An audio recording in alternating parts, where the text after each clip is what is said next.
is a polyvalent researcher, but he doesn't want to understand our language. unless several words that are really important for usual daily life, but not for scientific life.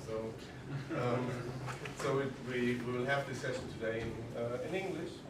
Stavros just to present him, is a distinguished scholar he works at the National Technical University in Athens, in Greece, at the Faculty of Architecture. But his work is bringing together urban planning, architecture, and political science from a critical perspective, and he's working about the ways urban space is being transformed and redeveloped by people, by the common people, and not by public authorities. And with this, within this framework, he's working with political theorists such as Ciencia, and this is one of his research interests. He's developing very, very close to what we are working in our own research group. So this is really a great pleasure to have him here and discuss about things that we're discussing also in our own research group, and with very close approaches that we have. So we're really looking forward to discuss with you today, to hear your experiences about the way occupied squares in movement, as you say in the title, reinvent spaces of commoning. If anyone thinks that Stavros could be tired today, we have been working all the day and all the week already with him, so he might be already somehow fed up with us, because we're quite doing a lot of things with him. So if anyone sees him tired, it's our fault and not his fault. I would say we will start. You have around, just to explain you the way the seminar is working. Usually we have about 40-45 minutes of a talk of our guest. Then there will be a comment today from Bill, and then we open up in a common discussion about what you have been presenting. If anyone has questions during the talk, because of the English, because of any terms that are difficult to understand for you within all this not easily understanding way to describe some of the aspects Stavros is working on, just interrupt us and ask us, so we try to explain and find a common meaning for everything that might pose a problem to anyone. Okay, Stavros, so the word is given to you. Okay, thank you very much. I appreciate this invitation, and I really like being here and share with you some thoughts in a kind of research that has been going on the last 2 years, and it is connected also to a kind of activist participation in the squares movement. Of course, although I had direct experiences of these events, and perhaps some of you had the corresponding events in Spain. What I would propose here to do is try to understand, to interpret, and to find in these events an opportunity to develop some new, perhaps theoretical tools. I strongly believe that this kind of events produce new needs for theory. And my special, let's say, hybrid status in an architect who refuses to be exactly an architect and being a kind of involved citizen who wants to draw from this involvement lessons about the theory of social meaning of space. In this hybrid, therefore, situation, I think that we can address problems that are always in the making. This is one of the most important and most perhaps exciting parts of our research is that this is happening now. This is not in the past, and we can find its definition and see its characteristics as if it is finished. No, it is going on. It is in a process of developing. So it is always risky to try to develop a theory while the events that you want to interpret are in a process of developing. Is it okay? Is my English enough clear for you? I can say it perhaps more in more lower pace and rhythm. Is it okay? So I'm really sorry. I always say that. I'm really sorry that I cannot speak your language. I have to communicate through a third language because it's not my language either. But I think that we have so many things to share and culturally that it will bypass the problems of communication through a foreign language. So I understand that you had my paper before, a few days before, so you have the most important ideas that are being developed there. You have a kind of idea of what it is about. And I will try to present some of its main arguments and especially elaborate certain of these arguments by explicitly referring to at least three theoretical, three political theorists that I believe can help us to understand the process of this research. What I'm trying to do, and I'm not sure that it is yet successful enough, but presenting it in a workshop is always very inspiring, is to understand how in this process of the squares movement, that is in the process of the occupied squares, like the Syntagma Square in Athens, like the Indignados movement and El Sol, occupied El Sol in Madrid, and also the occupied squares of the Arabian Spring, as we call it now, if this process has its roots in a kind of political behavior which is not simply the behavior, the political behavior that we know, if this process has developed new forms of political subjectivation, that is, new forms of the creation of political subjects, how is this connected to space? Is space simply the setting, a place in which things happen, or is space implicitly involved in the creation of these practices? And is space actually affecting public behavior and the creation of new political forms of subjectivation? So the question is how space is connected to the creation of political behaviors, especially in the case of the occupied squares movement.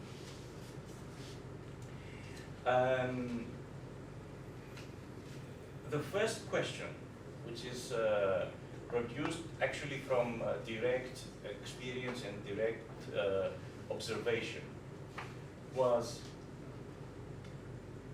this actually a process through which a kind of community has developed? Was the Indignados movement, or the Aganaktismeni, as we call it in Greece, which is more or less the same word interpreted in Greek language, was it a kind of pre-existing community that chose to take the square and to use it as an area through which they would say something, create something, and demand something? I strongly believe that the answer is no. No, we are talking about a different kind of community, which did not pre-exist its action. This community, if there was any, was created through this kind of action. That's why I try to understand this kind of community as an emerging community, as a community which is produced through innovative forms of political practice and political behavior. And if we want to understand the characteristics of this community, which is not a pre-existing community, then we have to try to understand what creates, what distinguishes a community from an agglomeration of individuals. What makes a community community? And it's there that I start dealing with political theory and political criticism of Jacques Rancière. As you know, Jacques Rancière is a French philosopher who is very much interested in reformulating the problem of democracy and the problem of politics. So Jacques Rancière thinks that if we are to talk about a community which is not, in a way, a community frozen, that is a community that simply repeats itself, reproduces itself, but if we are talking about a community which, in a way, emerges, is in movement, then this community is created through a continuous discussion about what is common, what people participating in this emerging community share. So, if we want to talk about a community which is becoming one, and not simply reproducing itself, we have to talk about a community as the locus of its politics, as the place of politics. In Jacques Rancière's reasoning, politics is always a situation of contestation, situation of polemic, as he says, over the common. Politics exists when the common is not undisputable, it is a stake, is an area of negotiations, and community is created through and around this discussion. Okay? So, community, I accept, I think this is an interesting idea. I accept this reasoning of Rancière. I think that indeed, this kind of communities that we could see happening, being created in the Syntagma Square and in Tahrir Square and in El Sol Square, Puerta del Sol Square, are communities that were not simply reproducing themselves through a consensus that was existing, but they were communities that were creating in a process their common world. I believe that Rancière, I disagree with Rancière in one thing, that I would like your opinion about it, and perhaps is a possible point of discussion. He strongly rejects the idea that politics in this kind of community is might be connected to consensus. He thinks that as long as we have consensus, community ossifies, becomes frozen, and politics is transformed to police in his terms. Police, in Rancière's reasoning, is a condition of stability, a condition of classification of identities, a condition of a permanent asymmetry inside a community. So in order for politics to happen, we have to have a condition of dissensus, the opposite of consensus, or disagreement, which is something like the engine, the motor force that keeps the community alive. I disagree in a small thing, but it might have consequences. I believe that community of such kind is not, it can be a community in the making, can be a process of community creation, but at the same time, this community, as every kind of community, searches for forms of negotiation, discussion, through which some kind of consensus, even though it might be temporary, will be reached.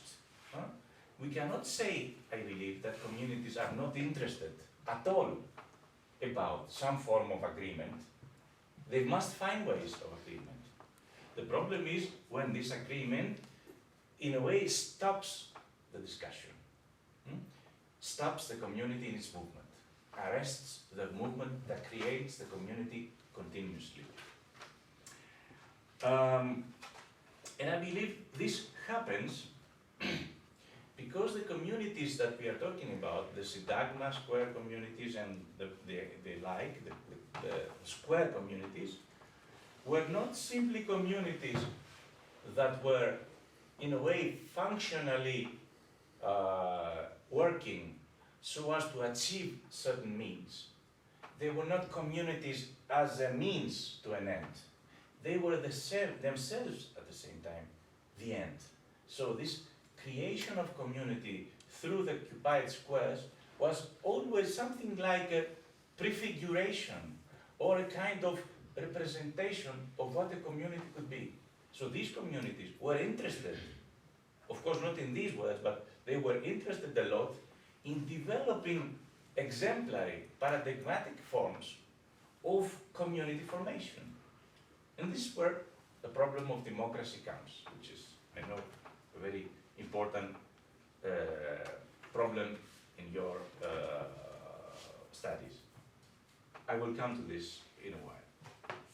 So, if we could reformulate Rancière's criticism, yes, politics can be and should be connected to a community movement. Politics enables a community to be alive and to be able to reject any form of permanent asymmetry, but at the same time, community works in the direction of agreement. The problem is, how is this agreement achieved, and if this agreement is permanent. So we have to search for forms, for institutional conditions through which we keep the community open to the possibility of disagreement, and we give the community the power to use its dynamics in order to create out of this disagreement new forms of life in common. I believe if we look a bit at the ground, at the things that happened in the square communities, the first image that we take was a kind of dispersion of initiatives. Lots of things happening at the same time.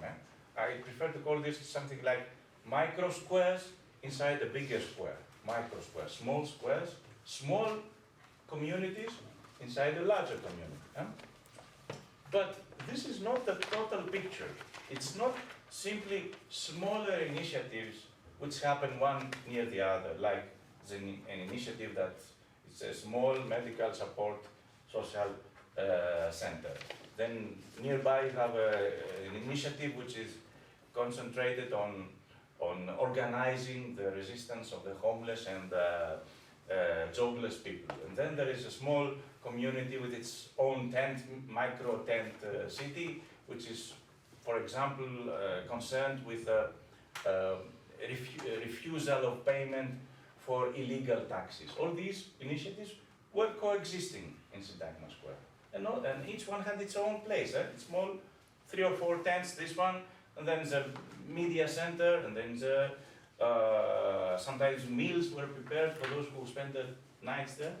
All those micro communities, however, were not simply a kind of agglomeration of initiatives, kind of parenthesis of initiatives. They were together attempting to create something that would preserve the differences, but also create a common ground. So it's very important to have in mind this idea of common ground, or common world, or common products, as we will see. And this, of course, happened through the General Assembly, through which a kind of form of community creation was developed, which was not simply a center of control, it was not a regulating committee, it was a fully open assembly in which everybody could participate, and as long as everybody participated, was allowed to express an opinion, and then by voting, opinions reached a kind of consensus, because the most important thing in these movements was that in every effort was made for the decisions to be almost unanimous. The squares did not want to have decisions that were based on a kind of balance of forces. Huh? We are more, so you have to do, all the rest of you have to do what we have decided. No, this was a kind of dynamic situation through which the squares searched for a kind of unanimous vote. So this is a process that I tend to describe as decentralization and re-centralization process. Decentralization means that every initiative is autonomous in a way, but re-centralization means that we have to negotiate our relations, and we have to keep in mind that we are here for a common cause which is not obvious, it's not a kind of demand. The reason that we are here is a kind of, let's say, proposal for a new form of community. Because as you remember, in your case, and in Tahrir cases, and in Syntagma case also, the squares movement did not simply have a kind of catalog of demands. Most of the actions and the practices of the squares were focused on reformulating the problem of democracy, reformulating the problem of equality and a society that regulates itself, that it's not governed from above and through practices that reproduce hierarchy. So this is not a demand actually, this is a stake, this happens. This is not something that you ask for simply, something that you do, that you perform. So this process of decentralization, re-centralization is, as we can observe, is at the same time a process of formation of consensus, of a dynamic consensus, and at the same time is a process that has its spatial results. You can see it on the ground. This process of decentralization, re-centralization happens in front of your eyes. People use space the same way that they use the forms of creation of consensus. And this might be an interesting point to discuss if you want. The second point starts from here, and I believe it has to do with the problem of identity. I'm sure that all of you have read a lot about identity politics and the problem of social and political identity.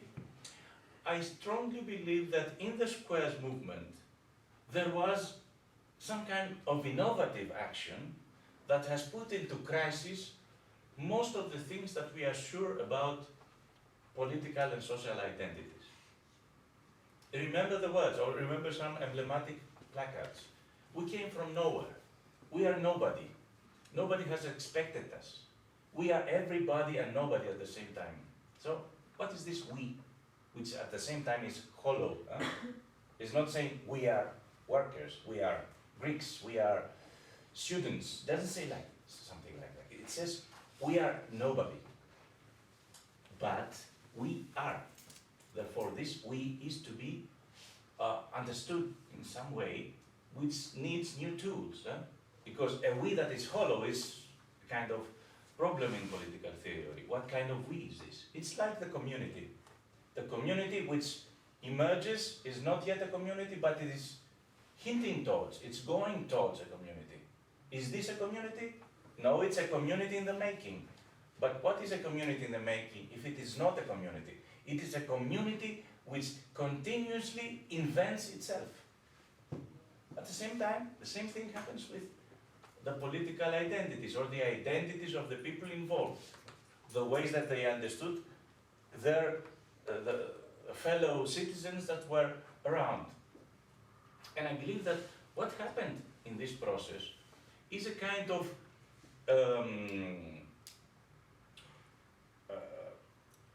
destruction of dominant classification.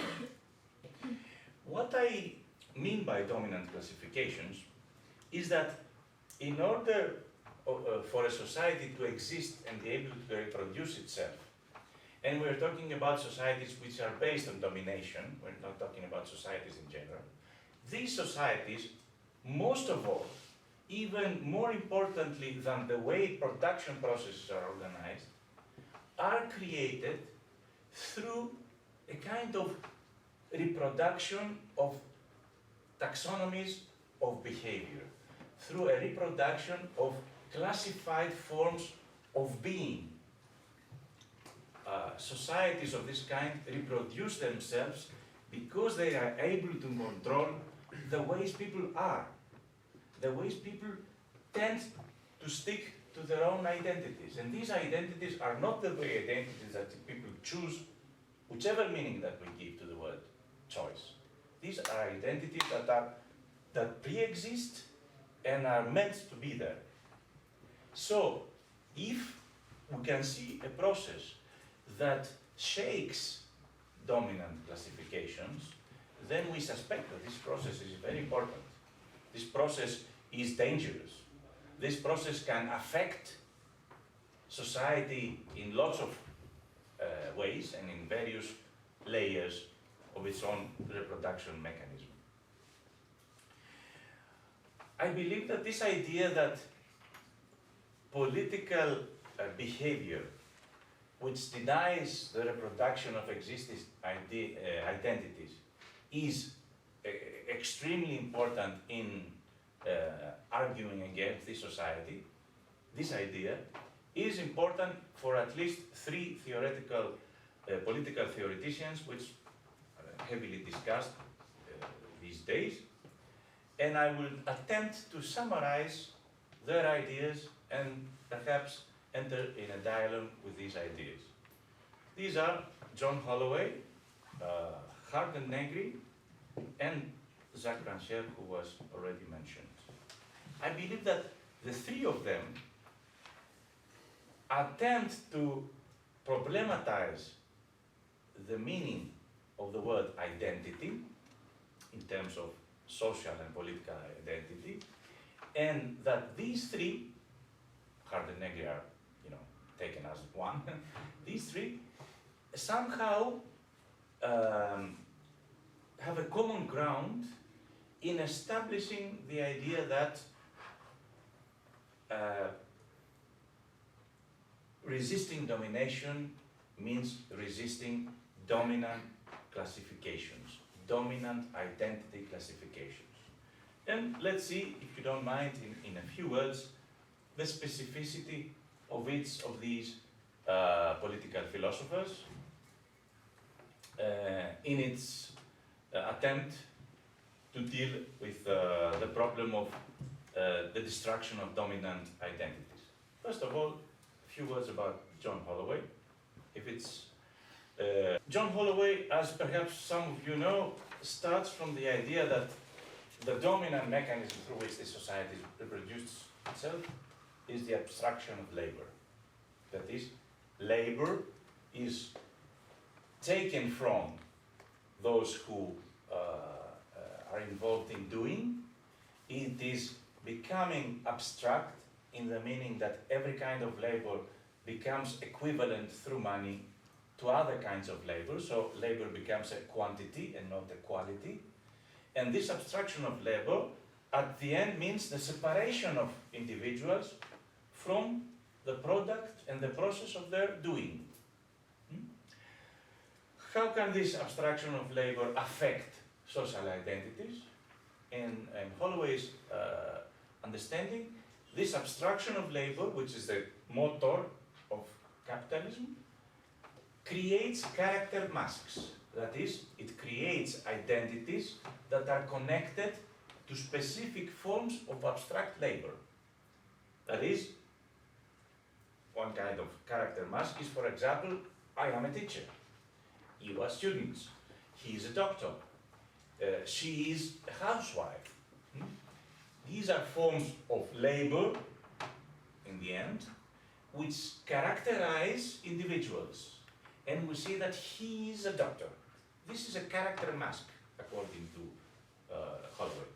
I'm obviously simplifying a bit, but I think we need it in order to be able to communicate with this kind of theorizing and connect it to our research.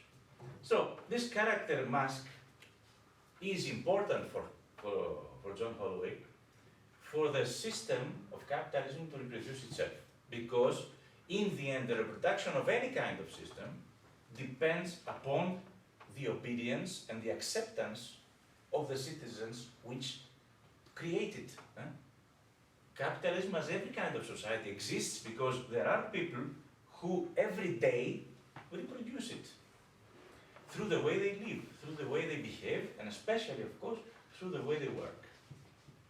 So, in order to struggle against this society, says Holloway, we need to go beyond this idea of identity.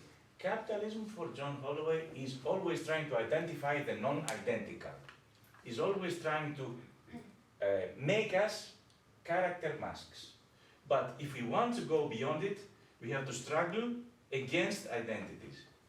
And not only that, we have to struggle even inside the movement, inside the oppositional, let's say, and resistance acts, against the possibility of enclosing ourselves in identities that are meant to be our force, like we are blacks and we want our rights. This is already, for John Holloway, reproducing the kind of system of dominant classifications which is, in the end, the major trap. So we have to struggle against this idea that we are blacks and something more, we are workers and something more, we are women and something more. That is, we are something which is always in the process of exceeding the limits of the taxonomy that capitalism is creating around us. Therefore, political identities are identities that should be created in the process of a movement of denying the identification. The subjectivity is a process that is created through the movement. We are those who exist in, against, and beyond ourselves. Remember this phrase, which is poetic also. We exist in, against, and beyond ourselves. Because we know that we are trapped in these identities, and we do not simply say that we will fly away from them. We are inside them, but we try to transcend them. So in this process, we emerge as individuals who are in, against, and beyond themselves. We try to emancipate an oppressed non-identity. Hardenegri reached a somewhat similar conclusion when they attempt to reveal the violence that is connected to identity, to social identity. And this violence is a product that, in their reasoning, is connected to biopolitical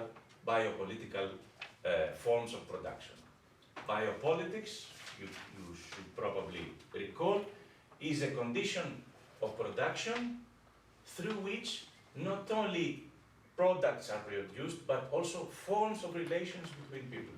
The period of biopolitical production, and this is something that they borrow from Foucault, is a period in which not simply society produces the goods that have to do with its reproduction, but also it produces forms of relation between people, which are also forms of production. So this society, the society of the biopolitical production, is a society in which living beings are becoming transformed to capital, to fixed capital, and this is a very good definition of what they term a biopolitical term of the economy. So here comes the infamous word, multitude. This is, what is multitude? And how multitudes can be connected to this process? And what does multitude have to do with identity? Well, multitude, as you probably know, is not simply the crowd. If they wanted to say the crowd, they would have said crowd. Multitude, and I think it's loosely translated in many languages, means a plurality of something, means a multiplicity of something. And in this case, it means a multiplicity of people. multiplicity is inherently referring to a condition which does not simply describe quantities, lots of people, like a crowd is lots of people. No, multitude is not lots of people, it's lots of different people. Lots of different people. So multitude is the potential subject of this period of biopolitical production. This potential subject is what makes the engine of biopolitical production work. Why?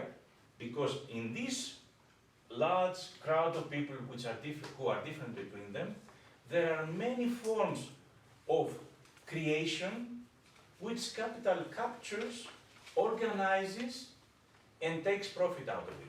So multitude is, imagine it as a large multi-level mechanism which produces things, but those things are simply taken from it through this form of enclosure that is the dominant capitalism of our days.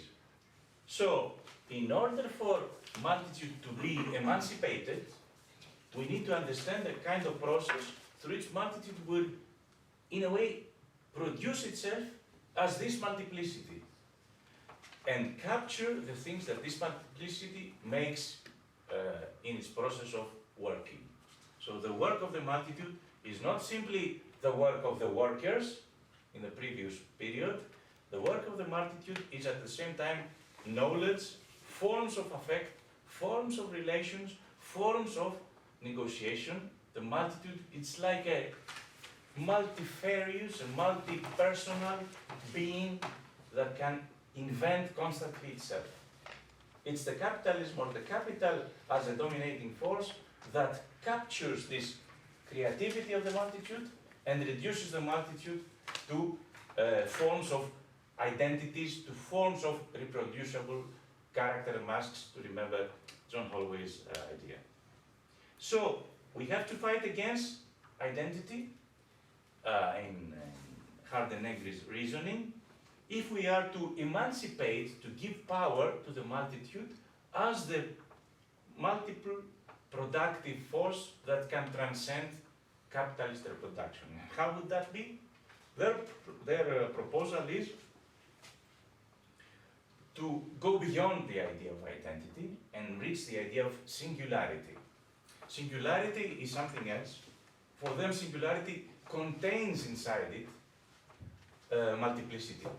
Singularity exists if only in a multiple surrounding. Singularity is always engaged in their reasoning in a process of becoming. Therefore, singularity is not a reaffirmation of the idea of the bourgeois autonomous individual. No, singularity is the fact that every time, not simply always, but every time you are singular in the way that you participate in a singular way to a singular practice, but exactly the fact that you are singular connects you to other people. It's not therefore the identity, which is kind of taxonomy of behavior. It's the singularity which is multiple, always in the making and emergent. And here comes the basic assumption from this. What identity is to property, singularity is to the common. Identities can be emancipated, they say, but only singularities can liberate themselves. Why singularities are connected to the common? Because through the emancipation of this emerging difference, which characterizes the multitude can again have the power to keep this innovative production which characterizes its presence. Through the emancipation, or the liberation as they prefer to say it, of singular persons and singular behaviors, we can only, through this, regain the possibility of inventing new forms of life that can exceed capitalist domination. Singularities, therefore, as multiple, are against classification. They are temporary but always in the making, and at the moment that they are reaffirming themselves as liberated, singularities can transcend the horizon of capitalism and open the future to something that will exist beyond. And Rancière. Again, before we reach this problem of declassification and de-identification. For Rancière, as you know, the importance of political criticism lies in a new understanding of democracy. Somehow Rancière identifies politics with democracy, or perhaps he says that democracy is not a form of government, is a form of recreation of the essence of politics. And what is the essence of politics for Rancière? The essence of politics is the possibility of everybody to govern. Politics exists as long as we are equal in our ability to be those who take the decisions. Therefore, this paradox of politics, this paradox of democracy is exactly the fact that equality between people is not a project. And lots of things have been said about this. The project of democracy is to make people equals, or the project of real democracy, or whatever.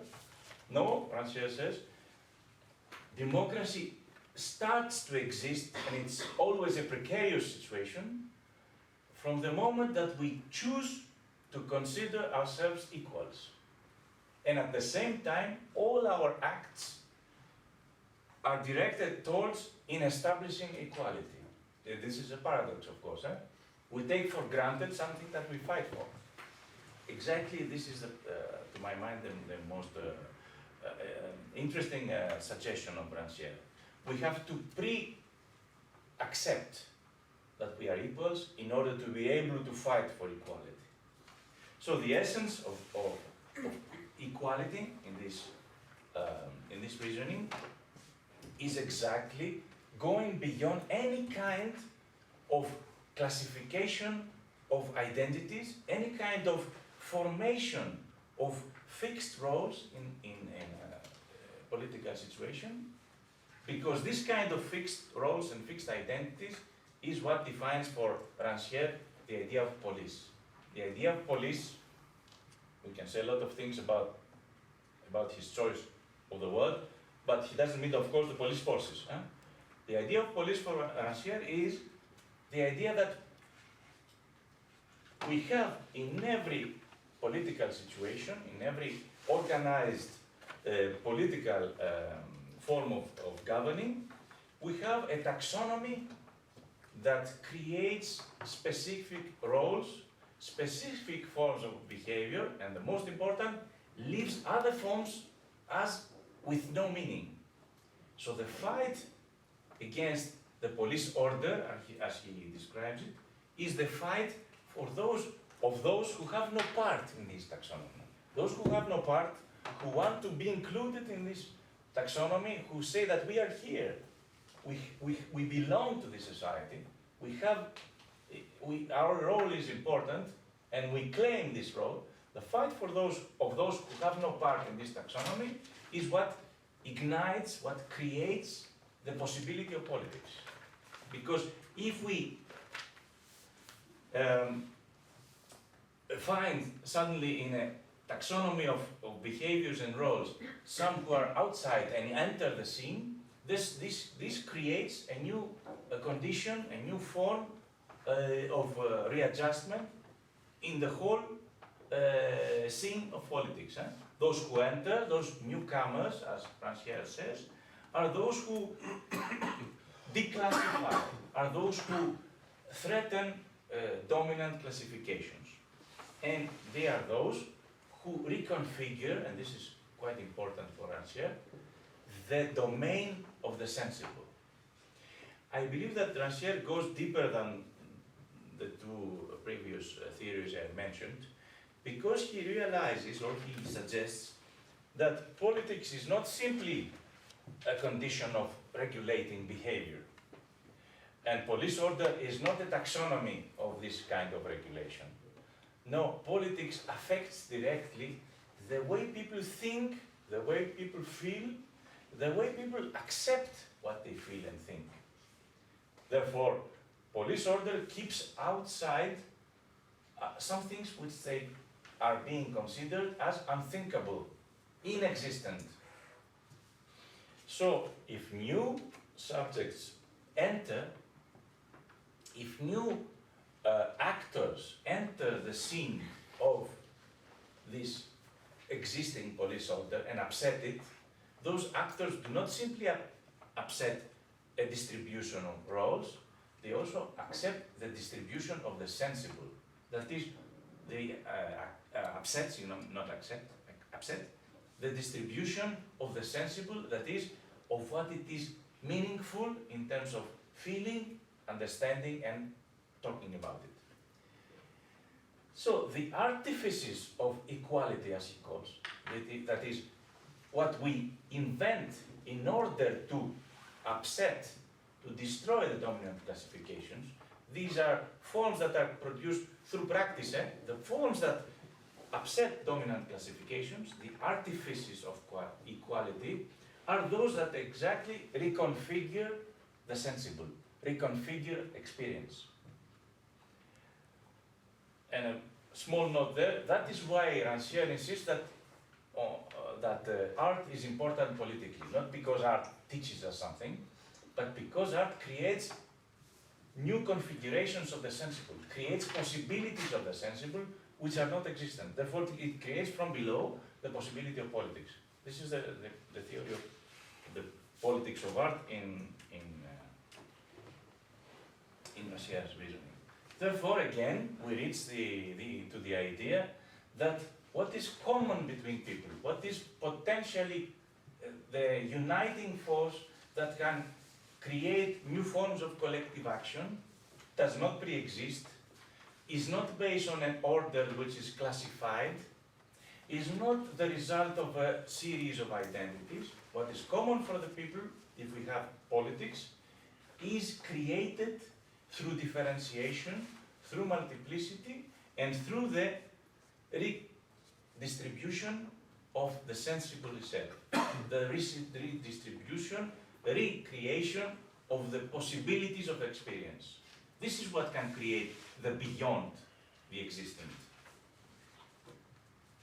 This was a small, let's say, trip to three theories, and I will return now to the squares movement and try to finish in a while.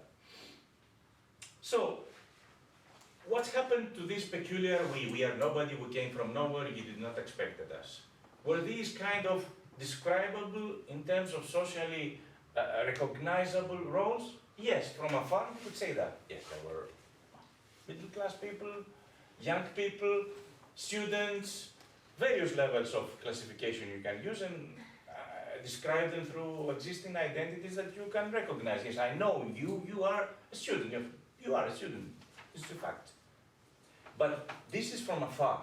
If you go nearer, you might see that those were people who were not exactly what they were supposed to be, who were not acting the way they were supposed to be, who were not reproducing simply themselves, because they were refusing to be there as either students, or workers, or housewives, or whatever. They were there in a way intuitively, not self-consciously, trying to understand what can be common.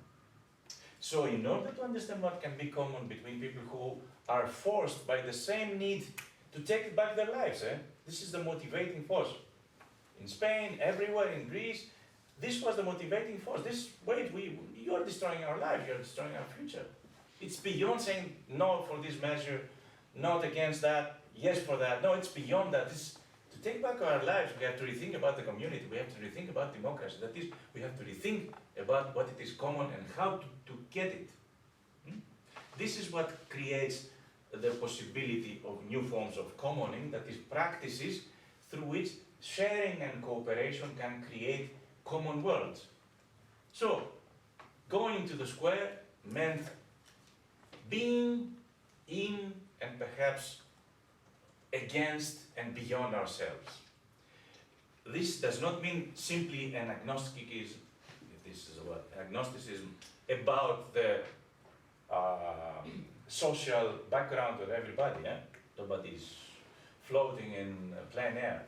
No, everybody belonged to some kind of role. Everybody did something before and will probably do it afterwards.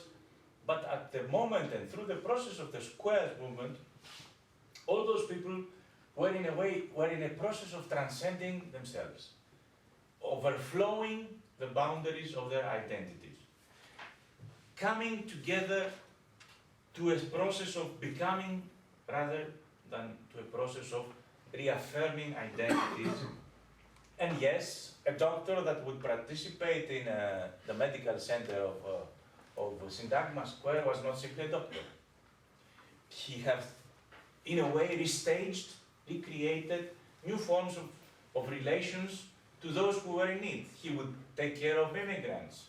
He would take care of wounded people after a police charge. He would take care of people who were affected by tear gas dropping. And this person was not simply someone who would reproduce his status as a doctor in a clinic. You know very well how is a doctor in a clinic. He would be another kind of person, using, of course, the background of his knowledge and his abilities. This is the idea. It's not something that comes out of plein air. No, he was a doctor and something more than that. Likewise, a woman in Tahrir Square was more than a woman. She was more than an intruder in a man's world.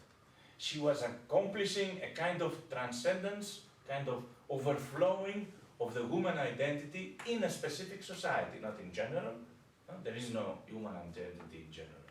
There's a woman identity in a specific social and political context. So the presence of women in Tahrir Square, and if you've seen the pictures of celebration that followed the fall of Mubarak, then you must surely have seen women celebrating along with men.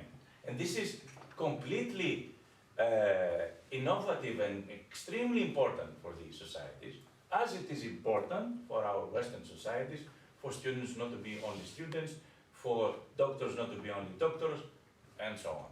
For artists not to be only artists, because we had lots of happenings and acts of art that were not simply a reproduction of the dominant understanding of art. And my point is that all those people, if we can use we can borrow a term from anthropology, were people experiencing a process of liminality. They were liminal figures. Anthropologists describe as liminal those persons who are in between identities, like, for example, persons who are being initiated, who become from the status of the child to the status of a grown-up man. Many societies overlook this transformation from adolescence to adulthood, and this transformation includes an intermediary step, which is called a liminal step, a threshold. Limen in Latin is threshold, a step in which people are not yet what they are going to be, and are not anymore what they used to be. They are not anymore children, but they are not yet grown-ups. They are in the middle, in a process of being transformed. So let's take this word and describe the figures in the Syntagma and other squares as liminal figures.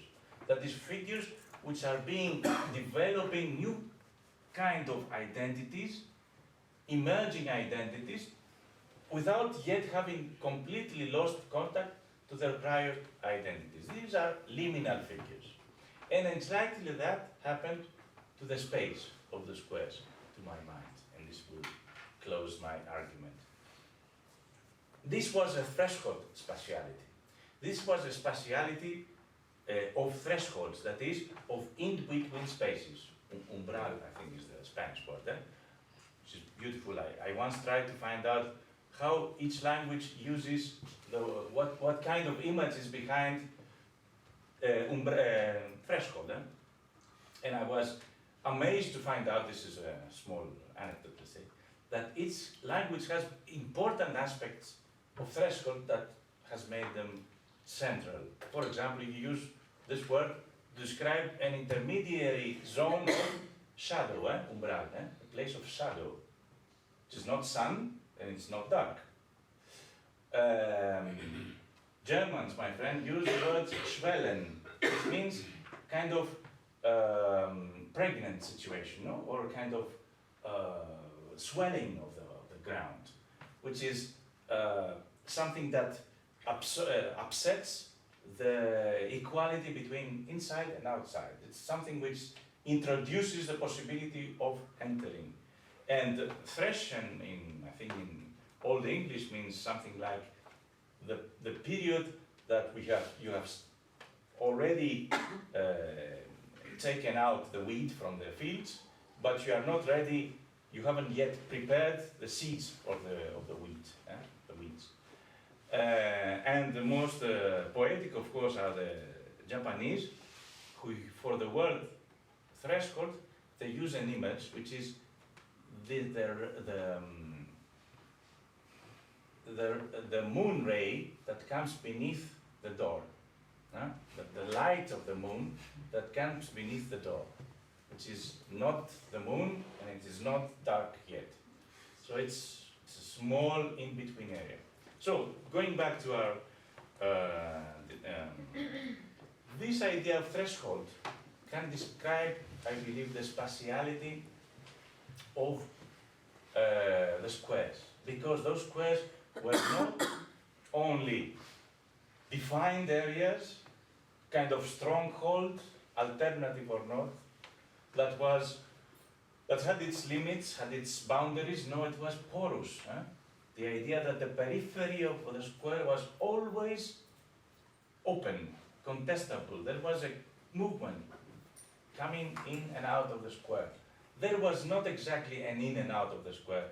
Every part of the square was at the same time intermediating between all the other parts. So its micro square was a kind of urban threshold, if you want, a kind of in-between space in which people were experiencing in-between identities.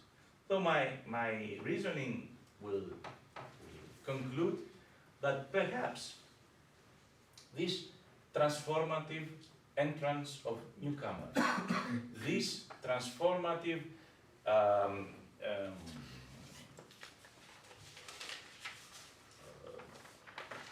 recreation of dominant taxonomies, this transformative, inventive process of disputing and attacking dominant taxonomies, dominant classifications, is in the essence both the characteristic of the practices and the characteristic of the spaces which were produced during the squares movement. This was a process of reinventing the public and the community as both emerging. The process of emerging is always a process of creating in between phases. It's a process of creating in between identities. And this, to my mind, might conclude this idea by perhaps choosing a term to describe it. Was it perhaps in the case of the Tahrir Square, in the case of El Sol Square, in the case of Syntagma Square, and all the other Occupy movement squares that we have experienced or heard about, was this perhaps a new chance to rethink the process of emancipation, not simply as a process of finding what is other, what is new, but perhaps as a process in which we discover possibilities that hint towards other. That is, possibilities that create as a potential ground, a new form of common ground. And this is how my paper concludes. Equalitarian democracy, if this was a kind of stake in the squares movement, is nothing more than a process of creating this common ground through the examination, through the experimentation of in-between identities.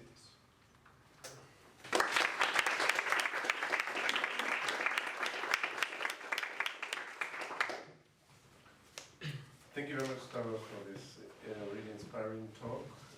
Just one thing before we start the discussion and the comments, as we really within a complex and theoretical debate, anyone who might have a problem or think that he's not able to ask questions as he wishes to do like this in English, just we can switch to Spanish and we try to do a collaborative translation so that Stavros can then respond, because there might be difficulties to formulate questions to avoid this. So we try to do our best to help anyone who might have problems. Now, okay.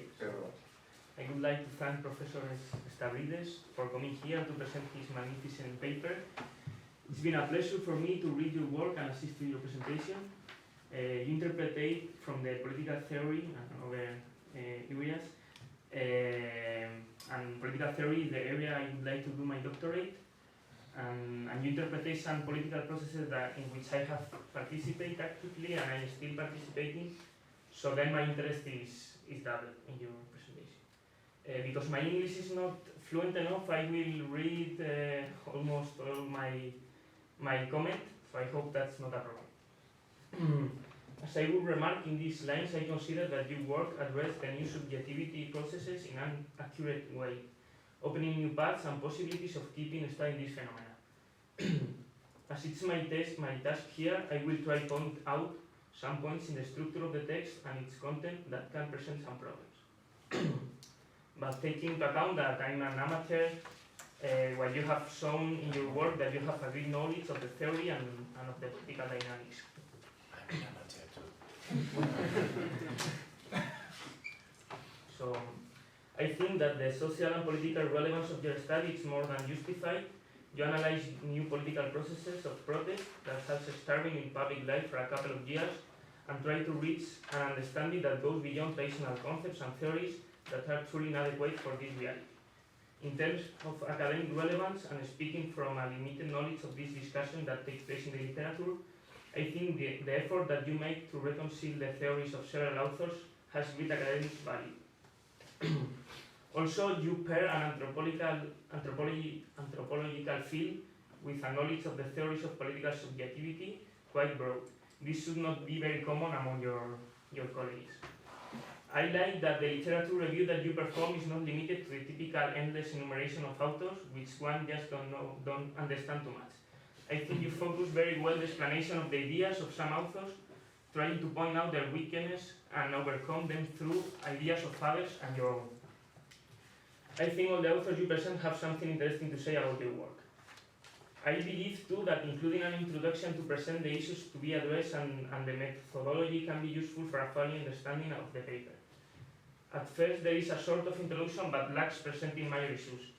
The different issues sometimes are constantly appearing and it makes it difficult to follow the storyline. This doesn't mean that the text is not well structured because it has internal consistency. Now I will pose some positive issues about the content. It seems very fruitful, not just raise a single closed research question and a simple answer. When studying new and complex dynamics within social movements, it's necessary that the analysis can be flexible and open in order to account the complexity and novelty of the issue.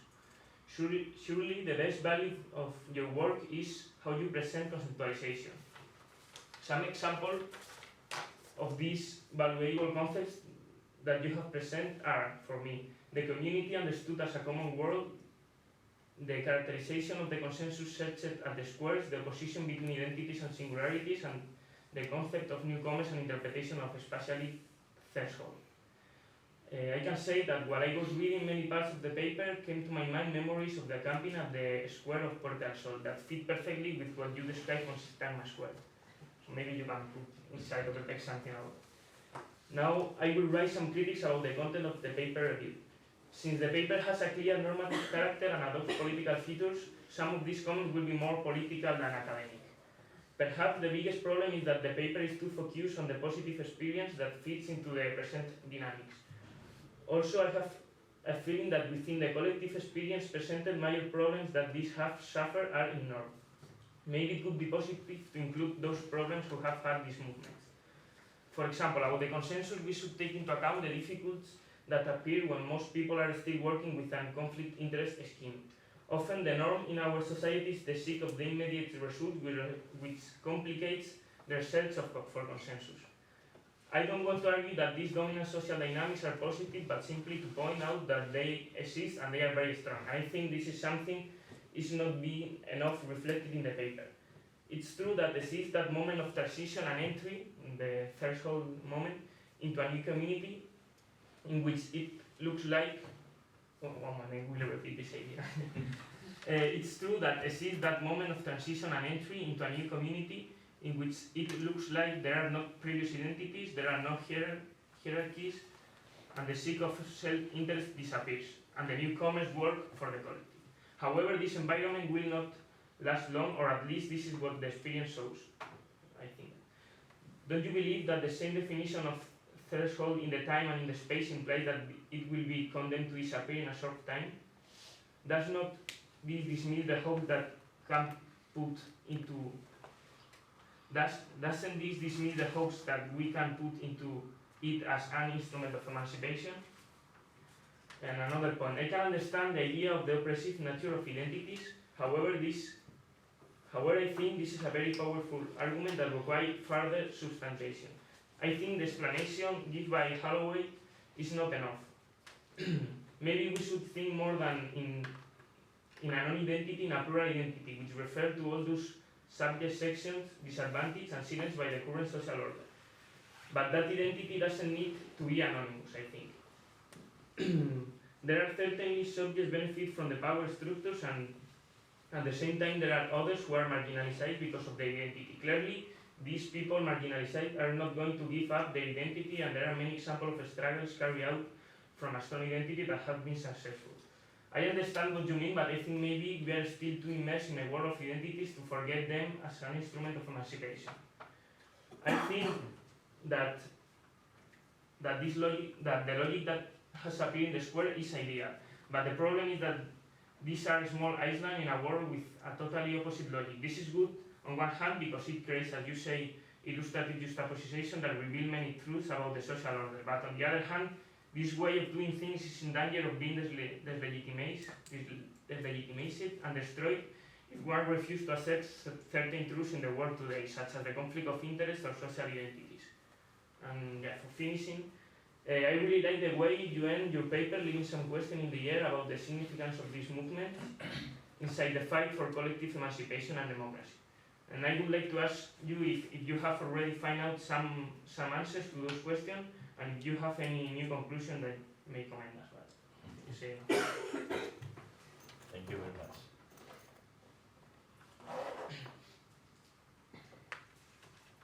So, Do you wish to respond directly, and then we open the floor for whatever questions? you are used to doing, and of course, there are lots of things I would like to How is discuss. the usual procedure? Usually, he replays to the contraponent. Okay, so Okay. the usual, I think. But you want? It seems. I wouldn't want to. By you know, defining, speak by, No, de- we by, can de- speak more.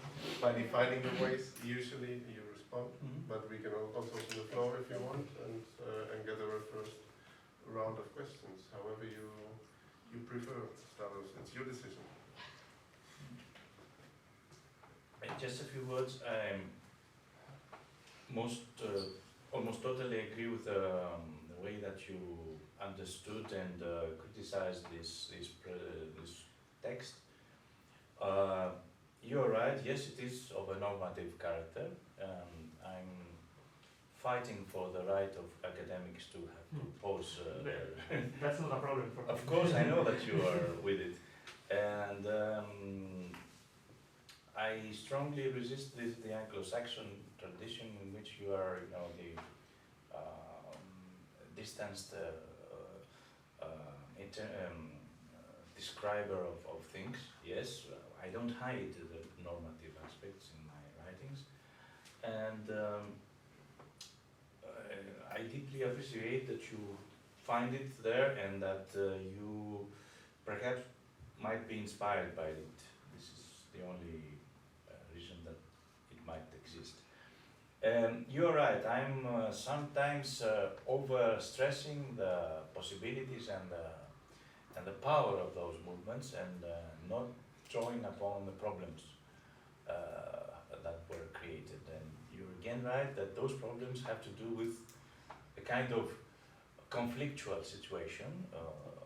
There were instances in a society which was not in the same at the same period in the process of becoming aware of what was happening, but the fact that these kind of events can be something like catalysts gives them perhaps the power to at least temporarily overcome this kind of conflictual situation and become more exemplary than accusable experiences.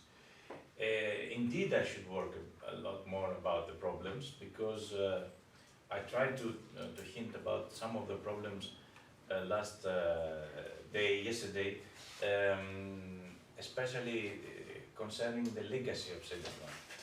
For example, what kind of collectivities were produced, what kind of initiatives were produced. Were those initiatives ready to overcome this major problem, which is the concentration of power to a few because they are more involved, and then again reproduce this kind of asymmetry? We have those problems, and of course those problems do not exist only in Greece, but in all those movements. Yes, I'm planning to work on the problems too, but you see, I don't know if you agree with that, it is quite important to be able to draw a kind of exemplary and paradigmatic material of these events, because we are in a period that we need to prove to us and to others that there is a possibility of transcending this nightmare. Again, yes, Holloway is not enough. Although I love his writing, he's not enough. And perhaps the idea which is more connected to Hardenegri, that they specifically described 3 steps of the movement against identities. And the first step is to reveal the violence of identity, and they explicitly say that this step is connected to attacking invisibility. We exist. We are blacks in a world which does not accept blacks. We are indigenous people in a world like the Zapatista movement. We are there. We have hidden our faces for you to see them. So we are here. This is a struggle, a very important struggle, and it has to do with identity as perhaps a precondition of fighting against dominant policies. So the first step would be to reveal the violence of identity, then to proceed from indignation to rebellion against domination, and that would be to use, as they say, the subordinated identity as a weapon in the quest of freedom, a subordinated identity. Not simply say that I am here, but say that I'm here, and it's meaningful to recognize the positive characteristics. So the first one would be, we are blacks and we exist, we are indigenous and we exist. The second is to say, it is important to be black, it is important to be indigenous. We are part of a world which is meaningful, we have our own culture, etc., etc. And then they say the third step is the self-abolition of identity. We are more than indigenous people. We resist being reduced to workers. We are more than workers. We are people who have the power to produce. So it's emancipation from work and not of work, as they say. So, and they insist, and this is more rich than Holloway's idea of the struggle of the suppressed non-identity against identification. It's important for them to see that those 3 steps exist sometime in the same movement. And various movements, unless they are trapped in one of those steps, will become able to say that we are beyond the identities, even the suppressed identities that we might ask for. We are beyond those. We are against being trapped in a new taxonomy. So I think their proposal is a lot more interesting. The struggle of non-identity needs more development in the process of describing specific political experiences. And of course, this was not sufficiently developed. And yes, you are right, we are immersed in a world of identities, and this creates all those contradictions that are perhaps the motivating force of a possible quest of liberation. But nevertheless, these practices might be extremely important if we see that there is a kind of ambiguous and always precarious situation of emergent struggles against identification. And last but not least, this idea of thresholds, this does not necessarily mean that every kind of struggle, if it acquires threshold characteristics, is bound to be temporary. No. It's trying to capture this idea that any struggle that stops and attempts to institute itself as a model is bound to lose. It's another, let's say, reinterpretation of the idea that any form of struggle against domination needs to be constant. It needs to invent itself constantly. It needs not to stop the process. Unless we continue to struggle, we will boundly reproduce some kind of new taxonomy, some kind of police order, to use Rancier's words. I believe that politics, in the meaning that Rancière addresses to this word, is a constant movement towards emancipation, and not simply a status, a condition. Once again, thank you very much. Okay, questions? So, one, two, and myself. Hi, I have one comment and one question. I want to read it too because I don't want to get lost in the argument. And the translation. I see a big differentiation in the movement that you mentioned. Differentiation based on the objectives of these movements. Because in one kind of movements, I see an objective. I see that the objective is to protest, and in other movements, the objective is to, in fact, create these kind of communities of collaboration and so on. And the point here is that I would like to see a remarcation about this separation, because where is the Indignados movement now, and where is the community of Syntagma in this moment? I think, of course, there is a reinvention of the movements, and I think it is well to preserve them. But I think that the movements that are born in with this objective to protest is limited. His wonder is there in the protection, and that is. And the question, what about the protest, the right of the reinventing public space? I mean, what if this reinvention is affecting some other people that is not in the movement or community? Where is the right of that person? I don't want to think in a negative way, but suddenly it seems to me that the fact that these movements are the agglomeration of singularities, in which I am agreed,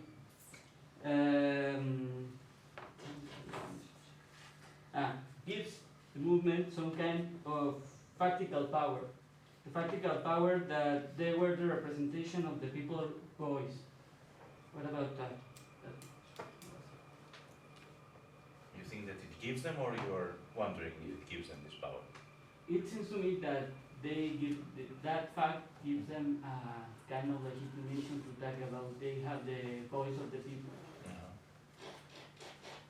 Okay, thanks for your presentation. First at all, I have to apologize for my English because I don't have a specific vocabulary of this topic. I didn't write my comment, and that's why I'm pretty sure that I will lose.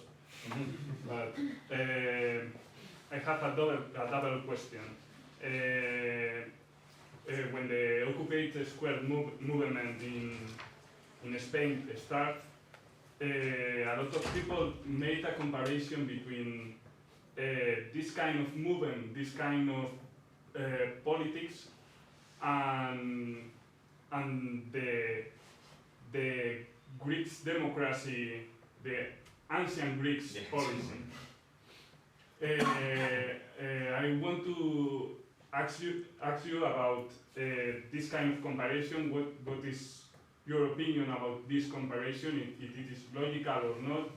In some terms of I need help here because I don't know the term in English, like agora or isegoria, or these terms of ancient Greeks. Yeah, it's the same. Yeah, words, yes.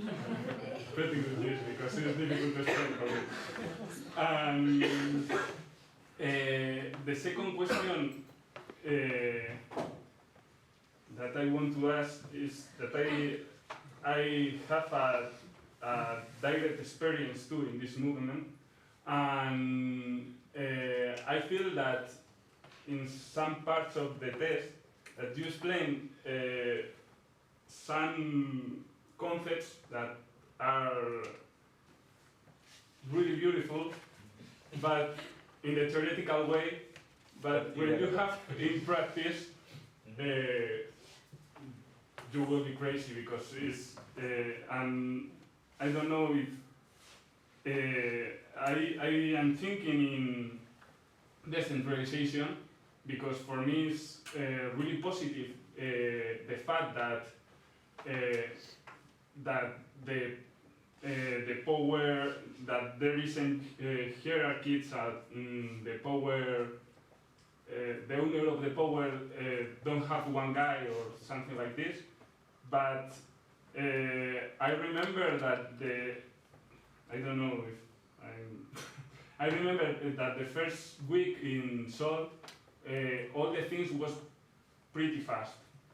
And in the second week, there was a lot of decentralization, and it was really, really difficult to make something because you made something in one commission, and this there wasn't this thing or goal or objective or I don't know how to say, go to other commission and then to other commission and then to the General Assembly, and it was really, really difficult to make useful these concepts in the practical area. I don't know, I miss these negative things of the concept. Okay, I would like to draw towards a theoretical argument that you've been presenting, and which I've been, which I would like to discuss with you. Basically, upon the distinction of police and politics and the way you criticize Rancière. When you're talking about that the place of politics is the situation of the polemic over the common, I absolutely agree. But then you basically differ from Rancière in the way you define the relationship between politics and police. I think you throw it out to you construct the discussion that police is the consensus, the agreement, and then politics is the dissensus and the disagreement. But then you're drawing upon, or you're developing an idea that the places that politics can be something stable or can be something developed throughout time. No? While Rancière basically as far as I interpret him, says or neglects this possibility that politics can be a stable way of organizing society. But every society goes back or falls down into police mechanisms as soon as a disagreement is being resolved or is being changed. Now, this is about the process of subjectivation which are behind. No, basically, that the main problem that I see here is that it's not about that a society or a mechanism falls or transforms from politics to policy to police, but that usually, while transforming towards police, the mechanisms that make possible any kind of inclusion or any kind of dissensus are also being abolished. The most important question for me is not about drawing if politics can be something stable, but more who is or how is the way how the political opponent is constructed as a valid political opponent within police, and whose voice is heard as a voice. This relates to the examples Rancière brings in his own writings. But if we see our own democracies, which are kind of expert democracies, where it's a scientificization of policies, it is shown that it's that this kind of ways how police is organized predefines who can be heard and who can have a voice. And this is for me the key problem within our contemporary situation. So how can we prepare our minds, or how can we organize our minds to be able to switch back after a moment of after a political moment, which would be the 59 movement or Syntagma Square, or any kind of autonomous new creation. How can we prepare our mind that we can develop open channels to be able, although we fall back into police mechanisms, to organize that we can that the mechanisms are prepared, that in a later moment we can switch back to politics. This is for me a major question, because basically what we're living in our daily experiences about this, that there are 2 million people in the street, and they're not seen as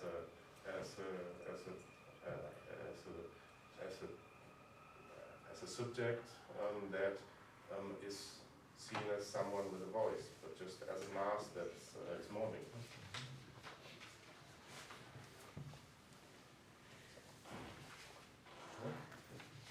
I have much more questions before.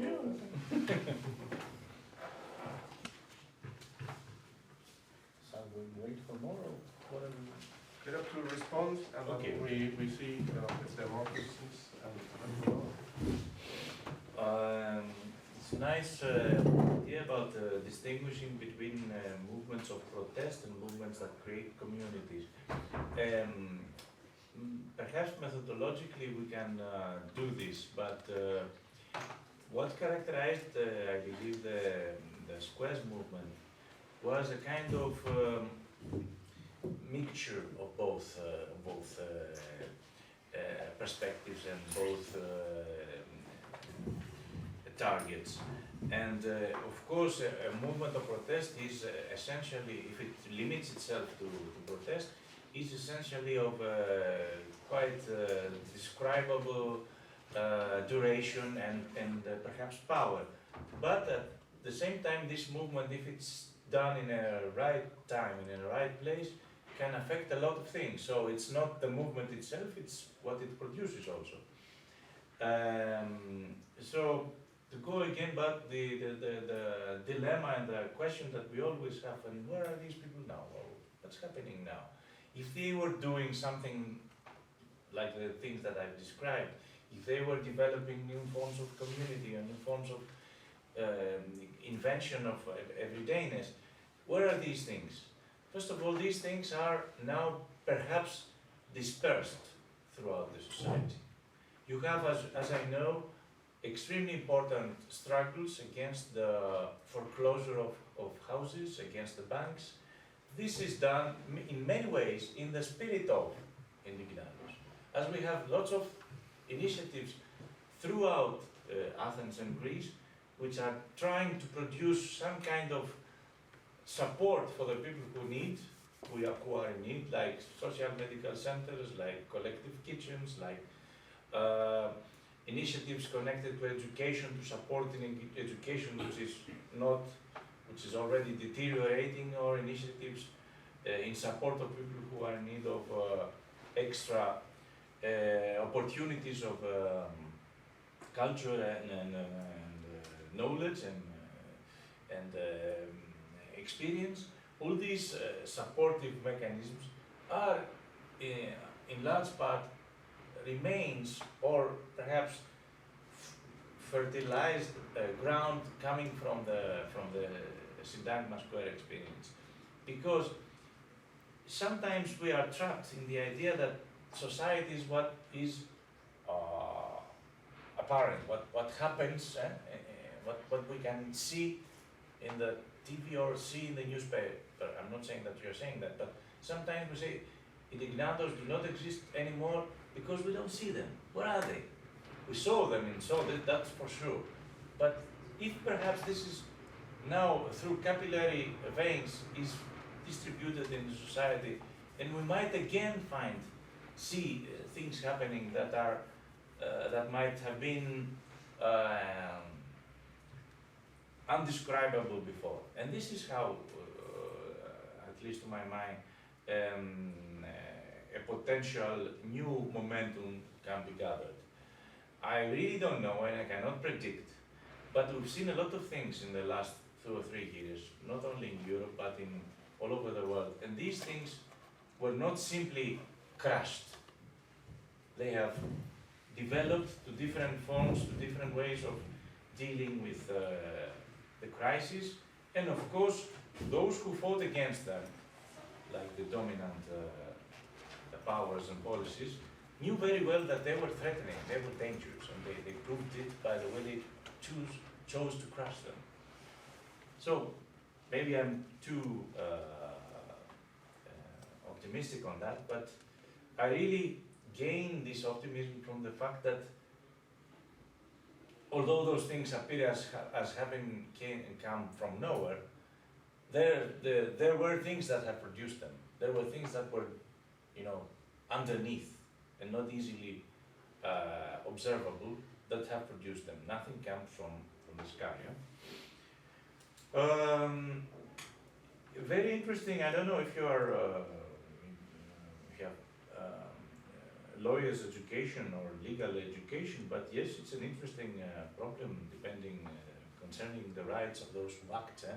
In the name of whom do you act? This is a constitutional problem of democratic legitimation. Yes, perhaps the plurality and the multiplicity of actors could be a form of legitimizing the practices and creating a public space. But we must not forget that this kind of public space was not exactly the public space that was spread all over the city and dominated in its form every other kind and every other possibility. This was more or less kind of exemplary kind of space that was meant to produce new forms of possible development of the idea of public space. So at the same time, this exemplary act could be indicative of a possibility which is inherent in this plurality of people. It is a kind of right to develop another way, another form. And technically speaking, I think this is a way beyond the idea of an occupied place in which a small group of people creates its own rules and does not allow others to come. These kind of occupations were more inclusive, the most inclusive occupations that we have ever seen so far, because they were exactly depending upon this plurality of forms of participation. So they could not be closed, and they were not meant to be closed. Some of the forms of constructing the general assemblies or the decision-making processes, yes, indeed remind us of Athenian, ancient Athens democracy. Interestingly enough, Rancière chooses to refer to Athens not as a model of democracy, but as the first case in which was described, in which democracy was described not simply as the power of the people, but as the power of everybody, whoever, or everybody whatsoever. That is, of everybody who can be chosen to govern simply by lot. This is what he considers to be the essence of complete and absolute democracy. This is, of course, kind of trajectory towards complete democracy, but he says at the moment in which we think, which has to do with isegoria, everybody's words are equal to everybody else's. So it goes one step further, everybody is equally competent to take a public position. And this is produced by taking a lot. This time it was you, this lot. Apart from that, there are many differences, of course, and Rancière more or less refers to the political theory of ancient political philosophers, rather than to the, that's why he's against Plato, rather than to the actual existence of democracy in Athens, in which we know lots of categories of people were excluded, and this is common knowledge now.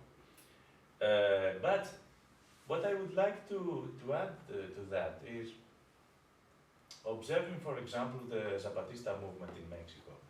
They were in a way attempting to reinvent and to recapture the idea of democracy, not using these foundational narratives of ancient Greek democracy, but perhaps different foundational imaginaries, like the democracy of the communitarian isegoria that happened to dissident indigenous communities, not the most mainstream indigenous communities, but those indigenous communities that were against the power of caciques and those, dominating and corrupt individuals that were leaders. So it's a matter of recapturing, reinvestigating various narratives that have to do with the meaning of democracy, and one of them, yes, of course, would be the ancient Greek discussion, which is extremely rich. Yes, some of the terms that I use are more beautiful than real in their power to describe a reality, yes, of course. But sometimes I allow myself to use images which are more convincing than terms in their power to capture reality. And I recall a certain case. There was this, most of the times that I have attended the assemblies, I was there to listen. I never chose to speak. I know that I have this power of talk because it's my profession.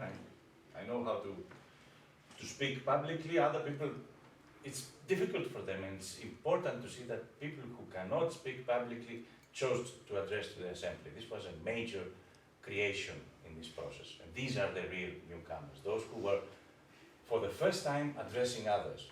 They didn't know, they were not addressing their relatives or their friends, they were addressing others, whom they didn't know, and then sometimes they said brothers. For the first time in my life I heard this between, I've heard comrades, I've heard citizens, but brothers or sisters, this was a kind of new form of addressing people. And once before I was there, and there were a young couple by me. And the guy was a bit nervous. I didn't hear what he said, but she said to him, "Have patience. It takes long because it's direct." I still remember this phrase. This kind of democracy takes long. It's tiresome. Sometimes it's not very effective. And lots of times it's contradictory. Lots of times it spends a lot of time for nothing and less time for important issues. All these things have happened. And as you say, you are there, you have experienced them. Yes, lots of times people with the best of intents tend to become leaders. I don't mention the worst of intents, this is easy. But what about those who are eager to help? If we don't develop from below forms and institutional conditions through which we can control the accumulation of power, the power will be accumulated in one way or another. So it's a constant process of fighting against it. At least this is what I believe. If you are not aware, collectively aware, that people will take advantage of every kind of opportunity they have to dominate, then you are bound to repeat the conditions of smaller or larger domination. Well, about the criticism of Rancière, correct. You understood very correctly my some kind of disagreement. First of all, to speak a bit technically about Rancière's terms, the distinction between politics and police has inspired lots of writing about what is the essence of politics, or if politics can really be separated from police.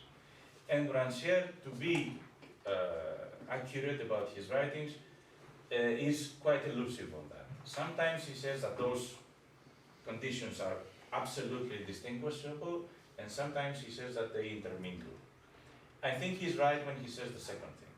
You cannot simply and absolutely distinguish a situation of politics from a situation of police, as if in the period of politics everything is unstable, and in the period of police everything becomes absolutely stable. I think the process of history, the conditions of history that we know of, are in a constant fight between those possible and perhaps more or less theoretical poles. What happens in a quite different forms of not simply a harmony between the two, quite the opposite, between different levels of contradictions between politics and police. If we take this, and we are in periods in which we have, to say it, let's say, quite naively, more politics than police, then this period would be a period in which emergence or becoming of social relations is more important than the creation of an existing and repeatable order. These periods are periods of effervescence, or periods of creation, of periods of important political actions. Therefore, when I try to understand politics as a process, I tend to keep this description of politics as a mechanism rather than as a discrete and distinct period. Now we stopped politics, and now unfortunately we fell back to police. No, police, it's like this old question about revolution or political change. First we have a stable order, then we have the destruction of this order, and then we have a reinstitution of an order. No, we have a lot more rich conditions in history. We have, of course, periods in which order is quite strong, and periods in which order is quite vulnerable, and periods in which innovation and new forms of life emerge, and periods in which this kind of emergence does not exist. So if we still keep politics as a kind of motivating, critical, and creative force inside police order, then we can understand that through politics, as a kind of temporarily constituted situation, we can always go against any form of police order. And this form of police order is not as stable as it seems. It hasn't been stable the years before, and it surely is not stable in a period of crisis. So, instead of trying to distinguish, let's try to find the focus, the point of temporary balance, which is not an equal balance, obviously. And of course, I agree with you that it is more important in Rancière's theory, this idea that exactly the stability of order is threatened in the time when newcomers enter, that is, opponents to this order make themselves visible, make themselves acquire the power to speak and to criticize and to act. And this is exactly, I think, in more technical terms, what Rancière means by the idea of redistribution of the sensible or reconfiguration of the sensible. This is, I think, his major contribution to the theory of politics, and it's less his attempt to distinguish between the two poles of police and politics. How do we become prepared for the afterwards of this kind of eruption of politics inside of a police order? Because yes, the Syntagma occupation and the Occupy movements in general were this kind of eruption, of politics inside societies of police order, and even more than that, were the Arab Spring manifestations and uprisings. But let's keep in mind that politics never ceases to exist as a process. It might be latent, it might be not as powerful as it is in moments of eruption, but let's keep in mind that politics has to be there in order always to fight against the police order. And then, perhaps, if we are to transcend this situation towards an emancipated society, maybe we can envisage, and I seriously try not to predict or to project a utopian movement in the future, but if I would try to dream of an emancipated society, I would find it as a society that it constantly reinstitutes itself, like a community that constantly recreates itself. If this society or this community stops recreating itself, then it's bound to repeat the police order model. But that's a huge question. Okay, more questions?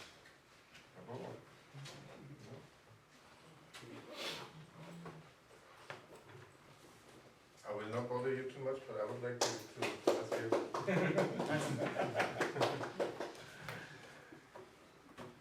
So this is the problem of the first course that always comes late.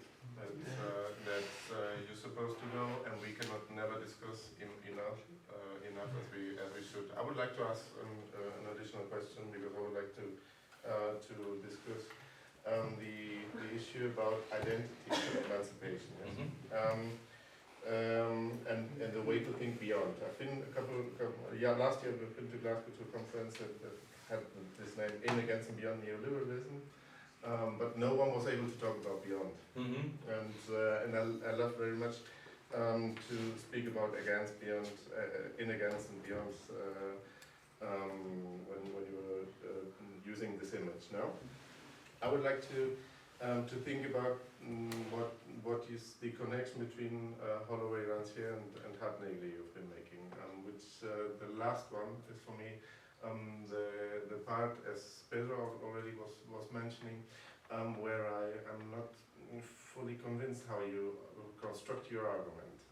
You've been advancing a bit when you were talking about the violence of identity, the rebellion against subordinated identities, and the ways to emancipate. But even in emancipation, when you give the example, we're more than workers, we're more than black, we're more than women. There is always a spur, a remembering of the old identities. Mm-hmm. So I miss a bit about if you only place singularity instead of identity as the construction that you propose, I think that something is missing here about emerging place identities, about all the debates in post-colonialism, about multiple identities, decentered identities, the flexibility of identities, and all these issues. So I see kind of that there's lacking something to bring Hart and Negri really together with us here. I'm not sure if you have additional ideas about how to discuss the concept of singularity, or to bring it together with identities, or to reconstruct this remembering of identities that is inherent in any kind of constructing something new. And on the other hand, when you talk about singularity, I'm very close to, first thing that I remind them is talking about individuality and individualism. So don't you make yourself an additional trap where we can fall in if we talk about too much singularity instead of identity? Mm-hmm. Yes, quite important dilemmas. Yes, indeed. First of all, this is not a full-blown theory on identity. It attempts to create tools in the process of redefining the problem of identity through the experience of the squares movement. It's far from being involved in all the topics considering the problem of social and political identities. It has its let's say, distances from this post-colonial legacy of full, multiple and ambiguous and hybrid identities, because I believe that what is happening is more than multiplicity, which is inherent in a multiply constructed world. I think what's more interesting in this context is how to talk about identities as not fully constructed, although multiple, but as practices of identity formation through which not simply individuals but conditions of being in common, connecting the problem of identity with the problem of the creation of a common world, produces or somehow creates a different context of discussion. And yes, in this context, the historicity of this process is quite important. I do not even claim, or I haven't attempted at all to see the historical aspect of this situation. But just to give an example, I recently had to present a book of a very important young theoretician of the recent Greek history concerning the period of German occupation of Athens, in which he was trying to understand what happened that has caused the creation of Liberation Front already the first year of the German occupation, that was 1941, 42, and how could people who were so much suppressed, who could not live, who were dying like hundreds in the big cities of Greece in a terrible winter, with the occupied forces taking everything, how could those people again create forms of resistance? And to answer this problem, he observed Athens and the way the distribution of people in the city was already existing before the Second World War. He said, see what happened. This started from the refugee neighborhoods, that is, neighborhoods which were created after an exchange of population that happened in the 20s. It's a long story. He said, in the refugee populations, there was a legacy, a kind of remembrance of resistance, which combined to the possibility of resistance that was created by somehow politically involved people, and the need for resistance that was created also by the actual facts that they could not survive, has made possible this development, this historical fact. So, of course, you are absolutely right. Identities are not things that happen and cease to exist if we choose not to accept them. Identities are multiply layered in terms of history, and we carry lots of them. And to be honest about Holloway, this thing he doesn't omit to say. He says that we are transversed in a way by all those contradictions that have constructed us. We have all these things. That's why we are in, against, and beyond ourselves. We are in ourselves. He does not deny that. But the problem is how to deal with this without becoming, disarranged, destroyed as a person. How can you transcend yourself without becoming mad? Because this is not a simple situation. And at the same time, how can you realize that what you are and what you can become is part of a process which is not individual process. So if we are in periods in which people collectively get involved in practices of transcending themselves, then we might talk about emergent identities. It's not simply the multiplicity, it's the historicity, as you rightly suggest, and it's also the possibility to collectively understand that the identities limit our possibility. So, yes, singularity is very near individualism, and Harden Negri know it and say that, and I'm not sure that they avoid this possibility of melting down singularity to individualism. And I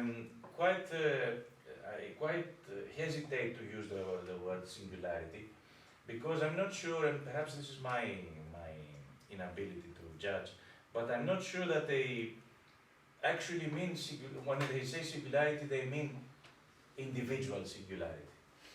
I suspect that when they say singularity, they mean forms of collective behavior that are singular in terms of other forms of collective behavior. That is, a form of creating what is common between a group of people that remains not reducible to what is different from this common. You might remember that yesterday I rather chose to use the term comparability and translatability. That is, two terms that try to describe a process of identity formation which is based on mutual recognition and understanding, but it is also a process of seeking out to find what is common. So comparability means that I understand that you are different. I do not try to reduce you to what I am in order to understand you. But translatability means even more than that. It means that I understand that in spite of this difference, we have things in common, or we might try to find those things. And translation means that what this is for me, this is for you. So it's this comparison becomes energetic. Yes, I'm extremely, let's say, suspicious about the use of singularity, unless we put on this term this continuous search of the common. That's why I tend not to use the term singularity. I rather tend to use the term identity in its critical recontextualization through the other two people. of course, I'm far from having investigated all the possibilities of creating the common ground between those three theoretical proposals, and after all, it's always a matter of the political agency of creating this common ground between the political theories, because political theories do not describe plants, they do not describe earthquakes, they describe events that affect us and are very important for us, so we urgently need to use them.